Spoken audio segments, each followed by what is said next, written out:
আন্তর্জাতিক অপরাধ ট্রাইব্যুনালের চলমান সব মামলা পর্যালোচনা করা হবে বলে জানিয়েছেন নবনিযুক্ত চিফ প্রসিকিউটর আমিনুল ইসলাম।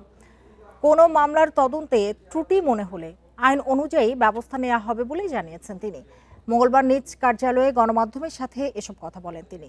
প্রসিকিউশনের কার্যক্রম আরও গতিশীল ও স্বচ্ছ করার প্রতিশ্রুতি দেন তিনি। আইনজীবীদের কারোর দুর্নীতি বরদাস্ত করা হবে না জানিয়ে অভিযোগ পেলে যথাযথ ব্যবস্থা নেওয়ার হুঁশিয়ারি দেন তিনি।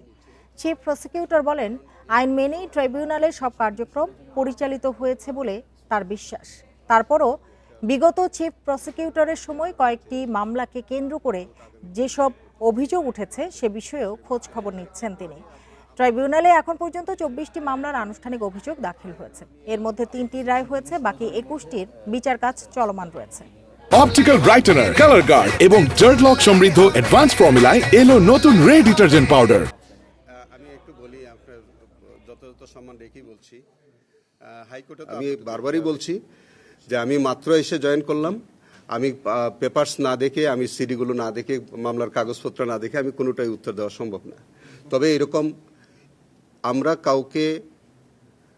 আমরা অপরাধীকে টার্গেট করে আমরা ইনভেস্টিগেশন করব এবং বিচার করব। আমরা কোনো ইনোসেন্ট মানুষকে টার্গেট করে বা রাজনৈতিকভাবে হয়রানি করে ওইরকম টার্গেট করে আমাদের কোনো কার্যক্রম পরিচালিত আমাদের মাধ্যমে হবে না।